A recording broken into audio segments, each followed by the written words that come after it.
Vas a tener mala reputación. Y tú empiezas a ser algo mojigata. ¡Ugh! ¡Qué asco de canción! Y para arreglarlo tendrá que ponerle una buena dosis de carácter. Hay un poder superior que será quien juzgue tu indecencia. ¿Tom Cruise? Emma Stone en... Yo creí que fingir perder la virginidad sería algo un poco más especial. Rumores y mentiras. Son fuerzas del espacio exterior que nos afectan cada día. Y la mayoría ni siquiera lo sabemos.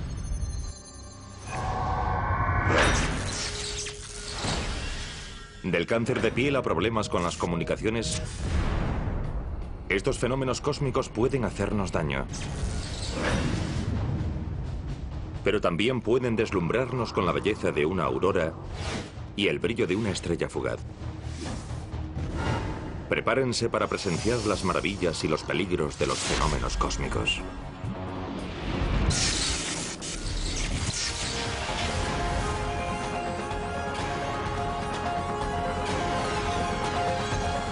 El universo.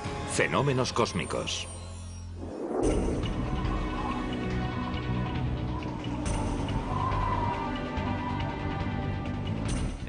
Es algo magnífico. Está llena de emoción dinámica y varía cada vez que la ves. Es lo más grande que jamás hayas visto. Es una visión preciosa. Algo completamente distinto a todo lo que conocemos. Es muy raro ver el cielo comportarse así. Ves esas luces revoloteando en el cielo, adoptando a cada momento formas maravillosas. Es una experiencia verdaderamente cósmica. Todo el mundo debería presenciar alguna vez en su vida uno de los espectáculos luminosos más espectaculares y psicodélicos que nos ofrece la naturaleza, la aurora boreal. Debe su nombre a Aurora, la diosa romana del amanecer, y Boreas, el nombre griego del viento del norte. En el hemisferio sur se conoce como aurora austral. Mucho tiempo antes de que deslumbrase a los astrónomos, las auroras asombraron a los primeros que las presenciaron en las regiones polares. Los antiguos escandinavos la explicaron de un modo tan asombroso como el propio fenómeno. Creían que un zorro gigante causaba la aparición de la aurora boreal moviendo su cola en el cielo. Me gusta esa explicación porque no está lejos de la verdad. La aurora es un fenómeno eléctrico y cuando un zorro agita su cola, produce electricidad estática que puede provocar chispas, un fenómeno similar a la aurora. Para saber cómo se produce una aurora, hemos de comenzar hablando del Sol. El Sol no solo es nuestra fuente de luz, también es nuestra fuente de energía, y en cantidades enormes. El Sol emite un flujo constante de partículas cargadas conocido como viento solar. Una fuerza cósmica que a veces se ve intensificada por una eyección de masa coronal. El viento solar puede causar resplandores en la parte superior de la atmósfera casi en cualquier época del año, pero en ocasiones el Sol sufre estas enormes explosiones llamadas erupciones solares o eyecciones de masa coronal. Entonces llega a la Tierra casi al mismo tiempo un flujo de partículas cargadas, una gran cantidad de partículas que provoca una aurora mucho más brillante. El viento solar viaja a una velocidad de hasta 1200 kilómetros por segundo y tarda aproximadamente 2 días en alcanzar el campo magnético terrestre. A medida que el flujo de partículas recorre el campo magnético hacia los polos, excita los gases de la parte superior de la atmósfera de la Tierra y produce las luces de colores que conforman la aurora. Cuando las partículas energéticas golpean la zona superior de la atmósfera, encuentran en primer lugar el oxígeno atómico que produce la emisión de luz roja y luz verde, las más comunes en una aurora. Más abajo se encuentra el nitrógeno molecular, que si la aurora es muy intensa, produce en la parte inferior de la cortina verde un borde inferior de color púrpura. La interacción de las partículas cargadas con gases excitables produce colores brillantes. La aurora funciona en gran medida como un letrero de neón. ¿Cómo funciona un neón? Si ponemos un poco de gas noble en un tubo a una presión muy baja y después aplicamos entre 3.000 o 4.000 voltios y 15.000, el gas se ionizará y se excitará produciendo su color característico. Los gases disponibles para un letrero de neón son el xenón, que produce un azul muy claro, el helio, una especie de color melocotón, el criptón, un gas de color plateado, el argón, que produce el color lavanda, y el neón, que es más brillante, sobre todo en una noche lluviosa. Las auroras también se ven mejor de noche, especialmente durante el invierno en las regiones polares, cuando las noches son tan largas como oscuras. Dependiendo de la cantidad de actividad solar, las auroras pueden durar unos minutos o varios días y resultar visibles no solo cerca de los polos, sino también en latitudes más bajas en ciertas ocasiones. Hace pocos años, en 2003, se produjo lo que llamamos la tormenta del siglo, la mayor tormenta magnética en 100 años. Produjo una gran aurora. Hubo personas que pudieron ver la aurora desde la ciudad de Washington, desde el Mediterráneo, en lugares donde no se suelen ver auroras. Una de las mayores tormentas conocidas se produjo a mediados del siglo XIX y produjo una aurora visible desde Hawái y otros lugares del Pacífico Sur. Es la mayor aurora de la que tenemos noticia. Las auroras pueden ser vistas incluso fuera de la Tierra. El viento solar se dispersa en todas direcciones, llegando más allá de los planetas. Júpiter y Saturno tienen campos magnéticos enormes, mayores que el nuestro, que producen auroras especialmente grandes e intensas. Pero independientemente del lugar en que sean vistas, de su duración o de su intensidad, por lo general aparecen como brillantes cortinas con pliegues o estrías que cambian constantemente. Ciertas técnicas fotográficas amplifican sus efectos. Estas características aumentan la belleza y el misterio de la aurora. Las formas de las cortinas de la aurora y el movimiento dentro de estas formas, los rizos, los bucles, las espirales y demás, son algo que no comprendemos por completo y debemos seguir investigando.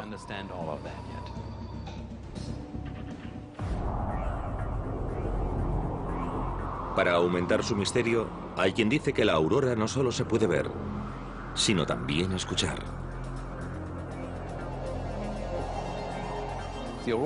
La aurora se produce a unos 100 o 150 kilómetros de altura y el sonido tardaría varios minutos en llegar hasta nosotros antes de que pudiésemos oírlo. Sin embargo, hay quien dice escuchar su sonido al mismo tiempo que ve la aurora. Por lo tanto, debe existir algún mecanismo desconocido que se cree esté relacionado con la aurora. Nadie tiene una explicación y tratan de averiguar qué es.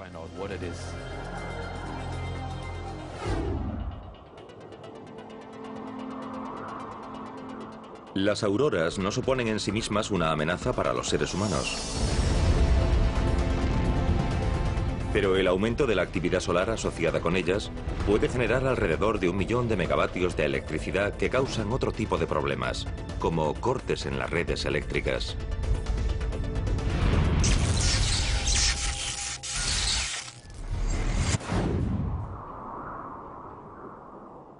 No son las propias auroras las que causan problemas en la red eléctrica.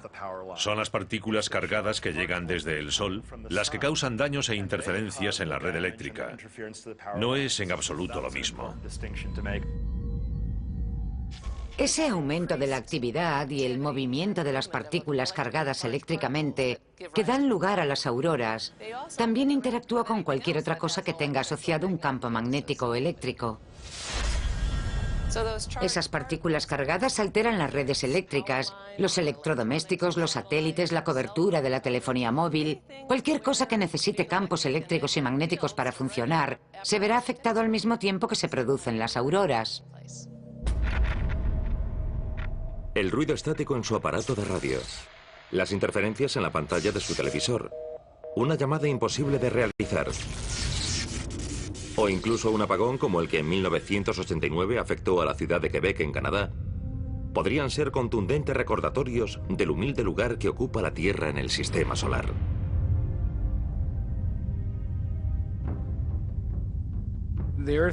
La Tierra no es más que un planeta que orbita el Sol, y el Sol tiene una atmósfera que se extiende mucho más allá de la Tierra.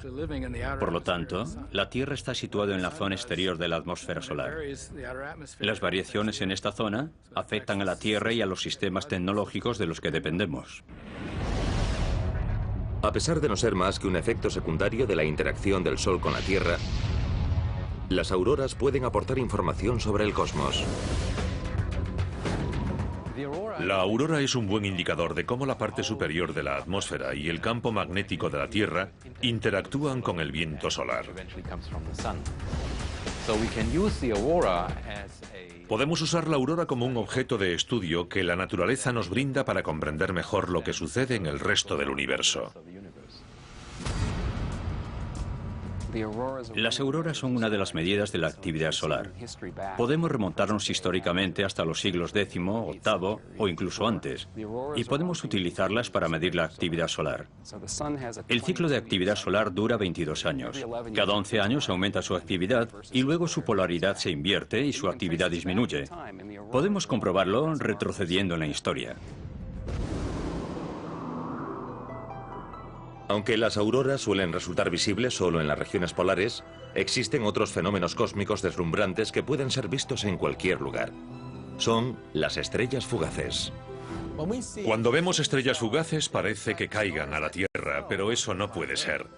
Las estrellas son mucho más grandes que la Tierra. Si fuesen estrellas, devorarían a la Tierra en una fracción de segundo. Pero si no son estrellas, ¿qué son? Son guijarros diminutos como granos de arena del espacio exterior que atraviesan nuestra atmósfera y chocan con las moléculas y los átomos provocando un resplandor. No son estrellas ni nada remotamente parecido. Estos brillantes guijarros suelen recibir el nombre de meteoros. La mayoría se queman en la atmósfera. Algunos, si son lo bastante grandes, pueden recorrer toda la atmósfera y llegar a la Tierra. Las rocas que encontramos son los llamados meteoritos. En realidad es el mismo fenómeno.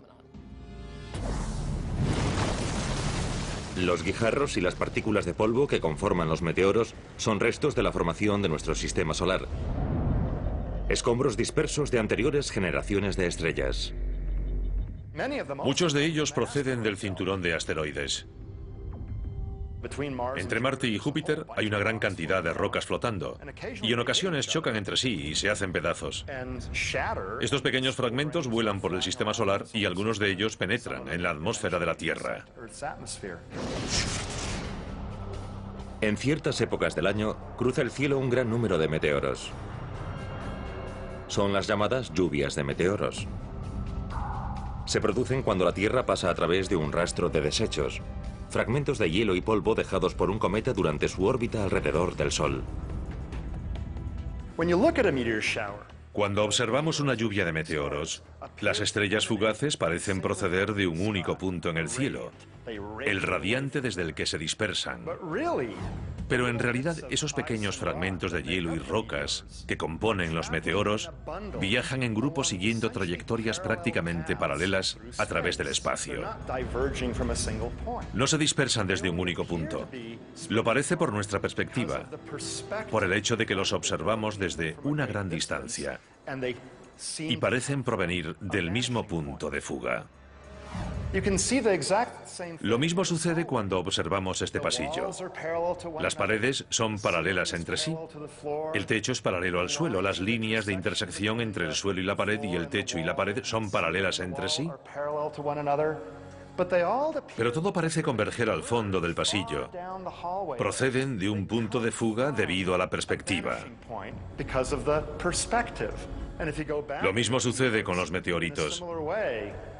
Todas las partículas viajan en paralelo, pero parecen proceder del radiante debido a la perspectiva.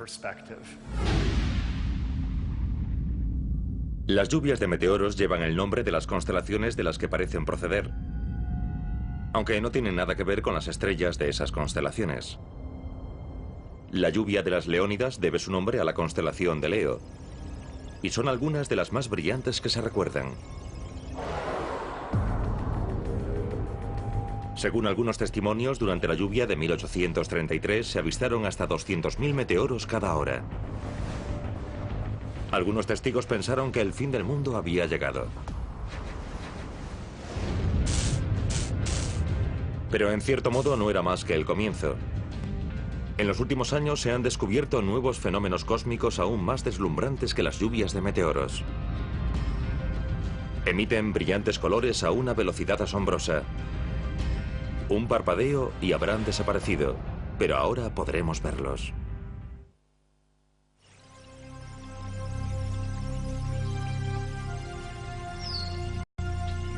Los rayos cósmicos nos hacen pensar en alguna película de ciencia ficción. Son una fuerza invisible del espacio exterior que puede causar cambios meteorológicos y muchos otros fenómenos. Pero los rayos cósmicos son reales, aunque su nombre no es el más apropiado. Los rayos cósmicos son partículas, no rayos. En un principio se pensaba que podía tratarse de un fenómeno lumínico, pero no es así, son partículas. Están hechas de los mismos elementos que el Sol, la Tierra y todo el universo. Los rayos cósmicos son cualquier radiación procedente del espacio exterior. Hay muchas fuentes diferentes. Hay dos fuentes principales, el Sol, que acelera muchas partículas energéticas, y todas las demás. Otras estrellas, las galaxias, los agujeros negros, las estrellas de neutrones.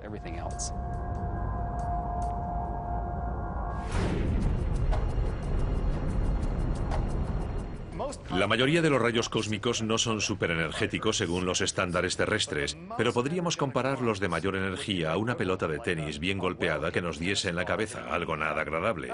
Son como guisantes disparados con una cerbatana, como pellizcos o una energía incluso menor. La atmósfera terrestre nos protege de la mayor parte de los rayos cósmicos. Pero las partículas de alta energía que logran penetrar en la atmósfera son lo bastante potentes para afectar a todos los organismos vivos. Pueden causar mutaciones en el ADN. El efecto de los rayos cósmicos es una de las explicaciones para la deriva genética en las especies. Sus efectos hacen que el ADN cambie un poco y eso da lugar a variaciones en las especies animales. Algunas de estas mutaciones significan un cambio evolutivo positivo.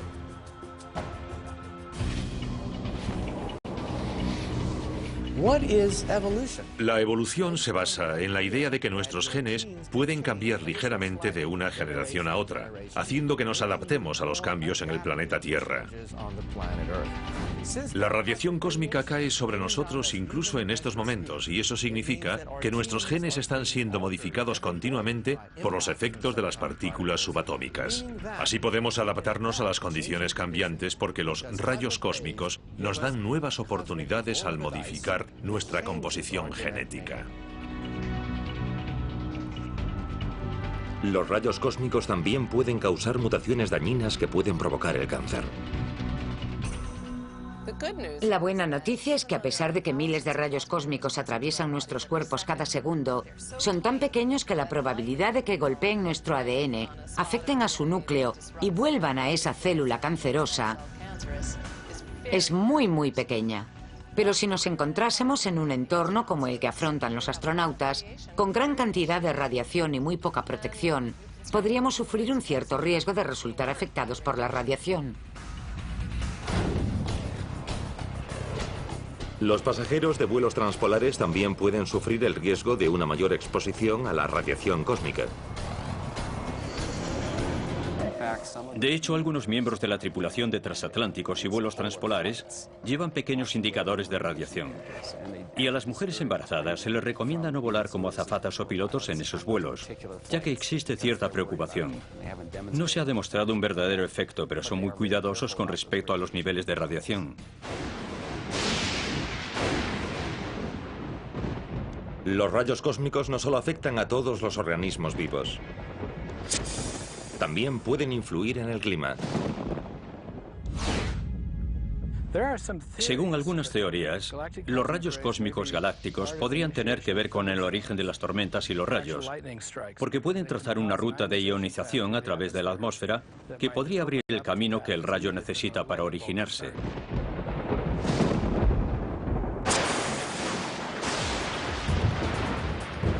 Todos hemos visto rayos durante una tormenta eléctrica, pero por aterradoras y espectaculares que puedan ser sus descargas letales, se encuentran entre los menos intensos de los denominados fenómenos luminosos transitorios que se producen en la parte superior de la atmósfera.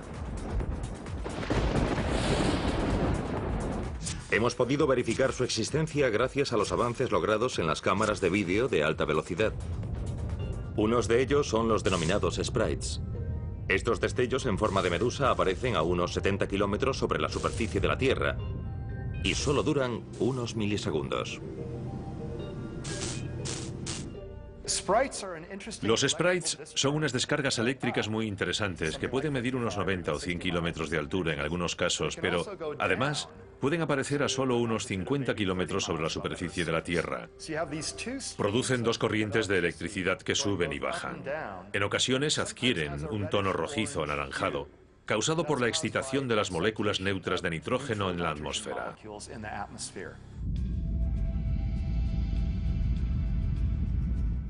Los ELFs son otro fenómeno descubierto recientemente. Además de significar elfos en inglés, es el acrónimo de la extensa explicación de este fenómeno que genera estallidos de energía cuyo brillo alcanza unos 400 kilómetros de diámetro. Los ELFs son emisiones de luz y perturbaciones de muy baja frecuencia de fuentes de pulso electromagnético.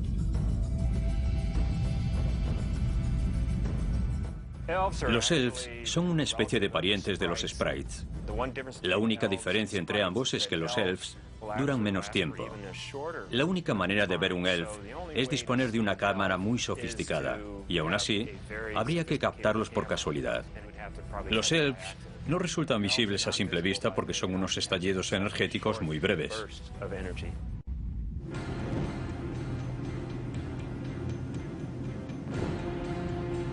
Más cerca de la Tierra se producen otras peculiares descargas conocidas como chorros azules. Los chorros azules se originan justo sobre las cimas de las nubes tormentosas, a una altura aproximada de 15 kilómetros sobre la superficie de la Tierra, y se elevan hasta una altura de unos 50 kilómetros sobre la superficie terrestre. Por lo general, tienen el aspecto de un chorro de luz en forma de cono azul. Su color azul se debe a las moléculas de nitrógeno neutras e ionizadas, que son excitadas por el paso de esa corriente eléctrica. Los chorros azules, los elfs y los sprites son fenómenos descubiertos hace relativamente poco tiempo y aún no se comprenden del todo. Además, su efecto en la atmósfera de la Tierra es objeto de una especulación constante. Según algunas teorías, servirían para equilibrar las fuerzas electromagnéticas de la Tierra, o quizás estén relacionados con la producción de ozono. Una forma muy simple de abordar este tema sería la forma en que la naturaleza trata constantemente de alcanzar un equilibrio. Esto también beneficiaría a la vida en la Tierra. Los fenómenos cósmicos no solo afectan al tiempo atmosférico, sino también a las plantas y los animales. Sin sus interacciones con el Sol, nuestras vidas se verían abocadas al caos.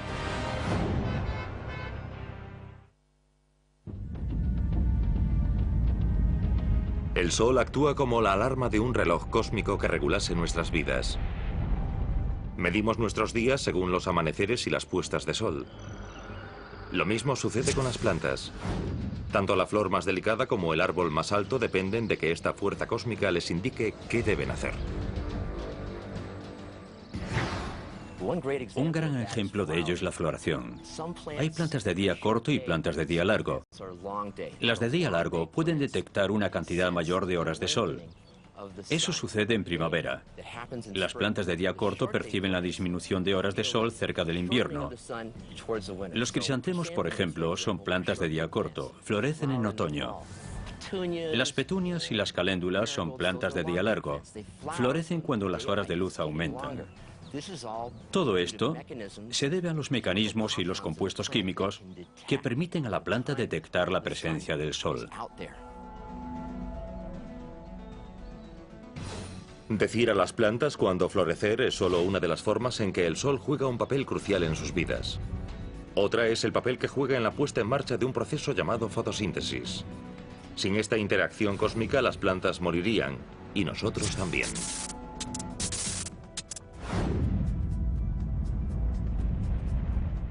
La fotosíntesis funciona igual que las placas solares. La planta absorbe energía del sol y la convierte en una forma de energía que puede utilizar para crecer. La clorofila, el pigmento verde de las hojas, permite a las plantas absorber la luz del sol y comenzar la fotosíntesis. La clorofila es una gran molécula de magnesio rodeada por pequeñas moléculas de carbono que la apoyan, por así decirlo.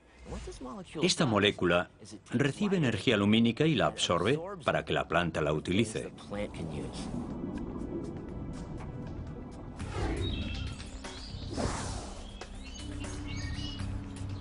La fotosíntesis desencadena un complejo proceso que hace que las plantas combinen dióxido de carbono y agua para obtener el azúcar que a su vez se convertirá en almidón, grasas y proteínas, los alimentos que nosotros comemos.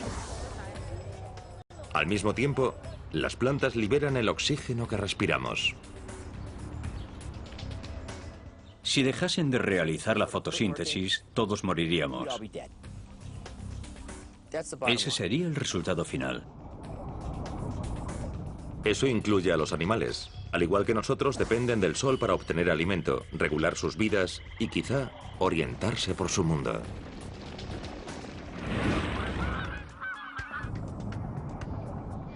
La orientación está muy extendida en el reino animal. Los salmones encuentran su camino de regreso al lugar donde nacieron. Las grandes migraciones de los renos, las enormes migraciones de ciertos herbívoros africanos. Hay insectos que migran. La mariposa monarca es un ejemplo espectacular. Los adultos que nacen aquí en Ítaca van a pasar el invierno a México y después regresan. Hay muchos ejemplos y ni en un solo caso comprendemos plenamente las indicaciones que utilizan para realizar estos largos viajes.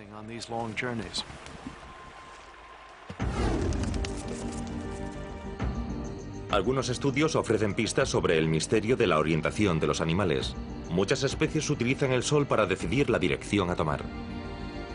Si pensamos en ello, no resulta tan sencillo. Para orientarnos utilizando el sol, tenemos que tener un reloj. Necesitamos saber si es por la mañana, mediodía o por la tarde, debido al movimiento aparente del sol. De hecho, los animales disponen de un reloj biológico que les dice qué momento del día es.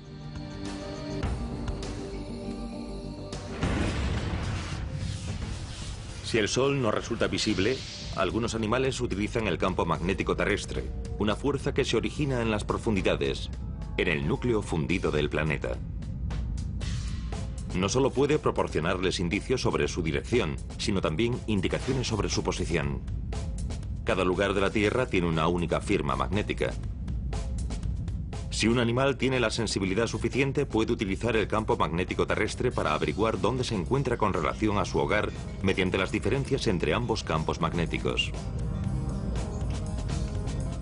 El problema de utilizar el campo magnético de la Tierra para localizar una posición es que cambia. Cambia de la noche al día. Cambia por causa de los depósitos de hierro bajo la superficie de la Tierra, denominados anomalías magnéticas, que lo distorsionan y lo modifican por causa de las manchas solares que hacen variar el campo magnético. Todo esto hace que sea relativamente confuso y, sin embargo, según parece, muchos animales son capaces de utilizarlo para encontrar su camino.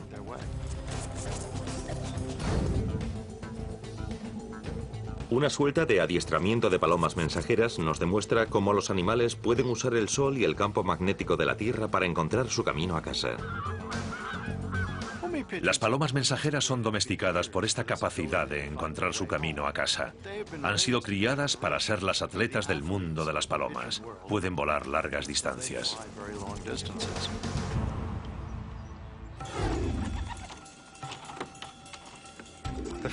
El primer paso de la suelta de palomas es ir al palomar y seleccionar las palomas a utilizar durante la suelta de entrenamiento del día.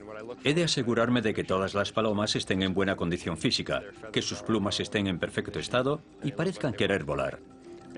Selecciono esas palomas y las introduzco en una cesta, una pequeña caja que utilizamos para transportarlas desde el palomar hasta el punto de suelta.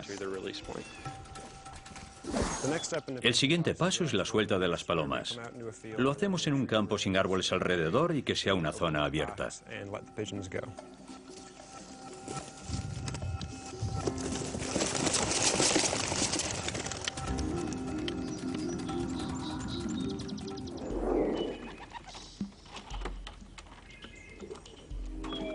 Los expertos creen que en cuanto echan a volar, las palomas utilizan el sol para orientarse y a continuación encuentran el camino de vuelta, probablemente por medio de su sentido del olfato y el campo magnético terrestre. Hay dos órganos sensoriales que parecen estar relacionados con la detección del campo magnético terrestre. Uno es el sistema visual, la retina del ojo, y el otro es el pico superior de la paloma, donde hay numerosos depósitos de magnetita, un mineral magnético que parece estar relacionado con la detección del campo magnético. Cuentan pues con dos órganos sensoriales y todavía no comprendemos exactamente cómo interactúan ni cómo los animales los utilizan para encontrar su camino. La última parte de la suelta de las palomas es el regreso. Estas vuelan hasta su palomar, se posan sobre él y vuelven a meterse dentro.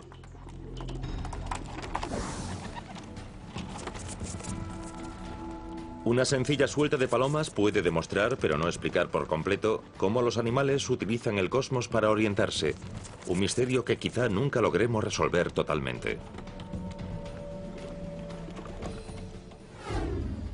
Resulta muy complicado porque los animales utilizan varias técnicas diferentes.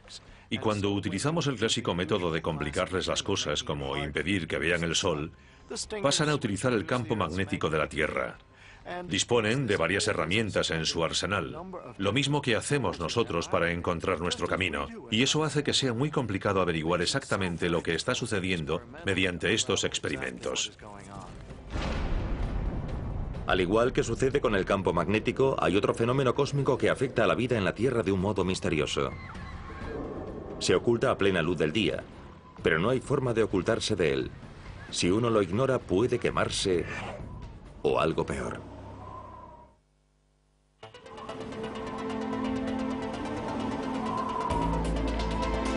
Un fenómeno cósmico nos proporciona el dorado bronceado que anhelamos y un aspecto aparentemente sano.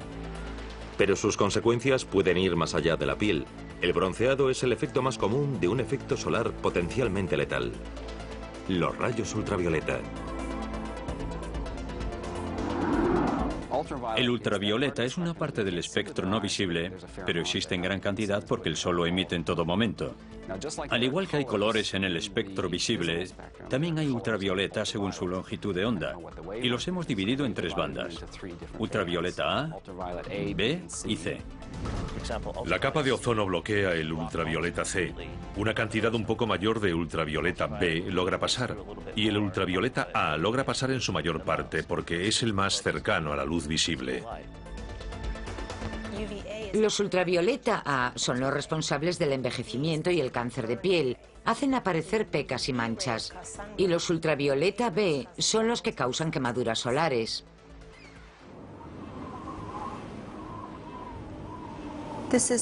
Este es un esquema de una sección transversal de la piel. Desde el exterior, la luz ultravioleta B penetra superficialmente en la piel y causa quemaduras solares que dañan estas células que componen la piel. Cuando estas células resultan dañadas, el cuerpo responde activando el sistema inmunitario, que incrementa el flujo sanguíneo a la zona de la lesión. Y a continuación, activa las células inmunitarias para producir pequeñas moléculas que producen una inflamación. Y eso es solo el comienzo. Una exposición prolongada a los rayos ultravioleta B del sol puede causar cataratas y ser un factor de riesgo de un cáncer de piel como el melanoma, una dolencia potencialmente mortal. Las personas con mayor riesgo de desarrollar cáncer de piel por exposición solar son las de piel más clara, las de ojos más claros. Las personas que viven al sol y nunca usan crema protectora son las de mayor riesgo. Sin embargo, la exposición a la radiación ultravioleta B tiene un lado positivo: la producción de vitamina D en la piel. Se puede producir aplicando radiación ultravioleta, una molécula que se encuentra en la piel, para convertirla en vitamina D, necesaria para que los huesos estén sanos, para mantener el nivel de calcio y un metabolismo adecuado. Pero también podemos conseguir esa vitamina D de alimentos enriquecidos y complementos vitamínicos. No dependemos de la radiación ultravioleta. Mientras que la radiación ultravioleta B interactúa con la capa superficial de la piel, los rayos ultravioleta A penetran más profundamente, añadiendo un nuevo riesgo a la exposición al sol. Los ultravioleta A, o rayos UVA, alcanzan una capa más profunda de la piel, causando fotoenvejecimiento y daños en el colágeno por el aumento de enzimas. Estas fragmentan el colágeno y las fibras elásticas de la dermis, que hacen que nuestra piel esté joven, firme y saludable.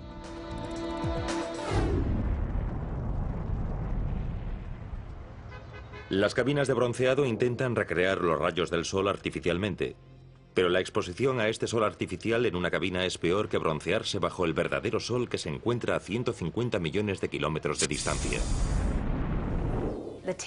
La industria de cabinas de bronceado pretende que pensemos que son más seguras y que el bronceado que se obtiene en ellas es más seguro y más gradual, pero sucede todo lo contrario.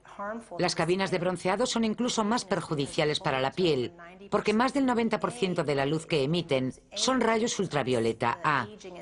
Esos rayos son los que provocan el envejecimiento de la piel y el cáncer de piel. Por lo tanto, esas personas pueden desarrollar cáncer de piel 20 o 30 años después.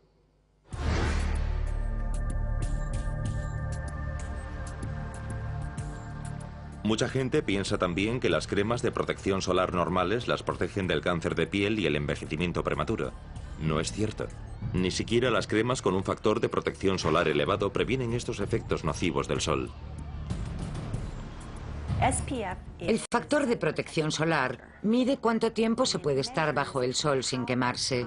Por lo tanto, solo mide la protección para los rayos ultravioleta B, no para los rayos ultravioleta A.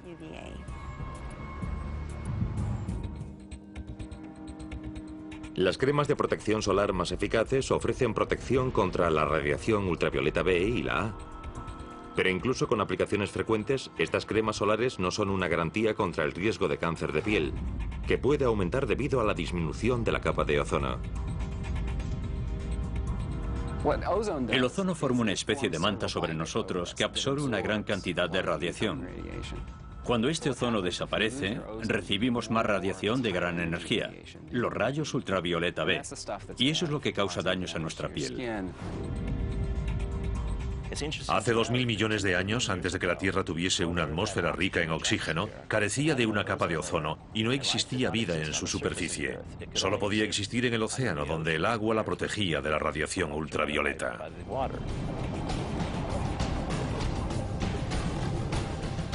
Aunque la luz ultravioleta es invisible y sus efectos pueden causarnos daños, la luz visible del sol es la fuente del que podría ser el más hermoso de todos los efectos cósmicos.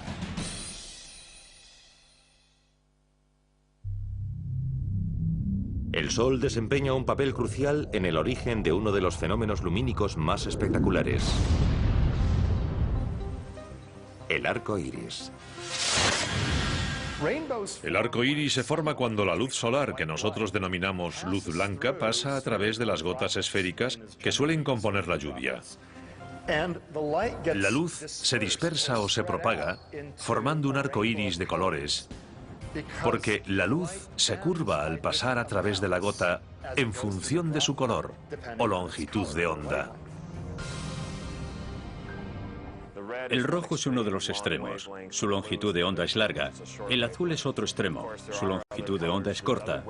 Hay otros colores, otras longitudes de onda entre ambas, que son refractados en diferentes ángulos. Por eso vemos ese espectro lumínico, porque el cambio entre las longitudes es continuo entre la más corta y la más larga. Podemos explicar un arco iris utilizando un prisma. Las diferentes longitudes de onda son refractadas en ángulos diferentes, 2 veces, una por cada cara. Y así podremos ver un arco iris producido por su separación, que va del color rojo hasta el color azul.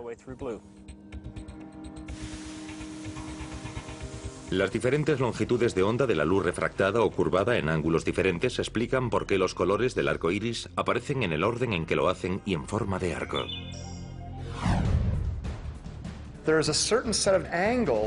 La luz se curva más en ciertas direcciones determinadas y ahí es donde se concentra. En cierto ángulo vemos más rayos que en los demás, porque dependiendo del ángulo de incidencia de la luz solar, tienden a acumularse más rayos en ese ángulo en particular. Ese ángulo es de 42 grados desde el denominado punto antisolar, un curioso término astronómico para designar la sombra de nuestra cabeza. En ese ángulo la luz llega con mayor intensidad y es donde aparece el arco iris. Sin embargo, a 42 grados de la propia cabeza no es lo mismo que a 42 grados de la sombra de la cabeza de otra persona. Esto significa que dos personas nunca ven exactamente el mismo arco iris.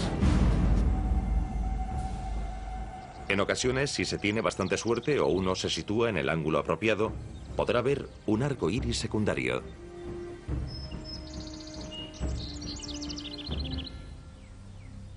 Dentro de la gota de agua donde se produce la difracción, a veces la luz rebota más de una vez y cuando lo hace por segunda vez, sale en un ángulo diferente, más amplio.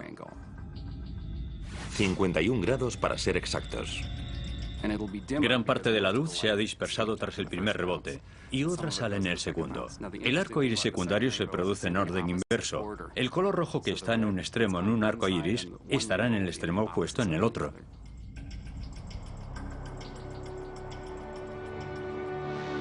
Un arco iris, ya sea individual o doble, no aparece en un punto fijo del cielo. Su existencia aparente depende exclusivamente de la ubicación del observador y la posición del Sol. En este sentido, un arco iris puede ser considerado una ilusión óptica. En cierta forma, un arco iris es una ilusión.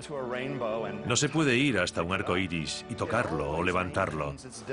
Siempre se mantiene a la misma distancia del observador, porque el arco iris es en realidad un conjunto de rayos de luz que se acercan hacia el ojo desde una serie de ángulos. Y mientras haya gotas de agua en esas direcciones, veremos un arco iris.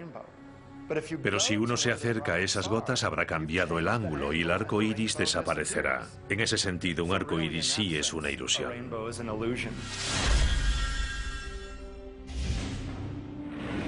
La simple belleza del arco iris y su complejidad científica lo han convertido en leyenda. Los antiguos griegos lo consideraban un camino entre sus dioses y la tierra. Del duende irlandés Leprechaun se decía que escondía una olla de oro al final de un arco iris, un lugar imposible de alcanzar. Y los hindúes creían que era el arco de su dios del rayo y el trueno.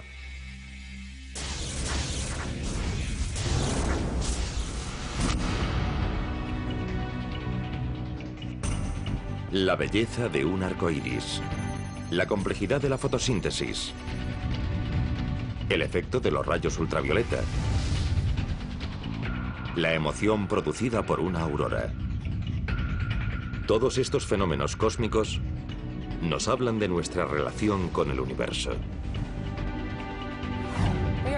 No somos meros espectadores pasivos ante todo este despliegue de fenómenos que vemos producirse entre la Tierra y el espacio. La vida en la Tierra evolucionó en este entorno de rayos cósmicos, auroras y rayos. Todos estos fenómenos que vemos son sencillamente una parte del entorno en el que hemos evolucionado. Son parte de nosotros y nosotros parte de ellos.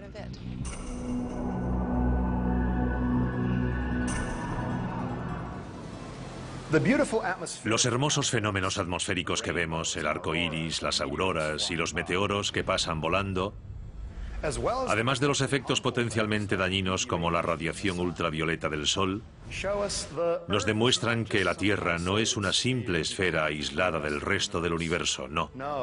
Somos parte de todo ello, y eso hace que la Tierra sea aún más hermosa.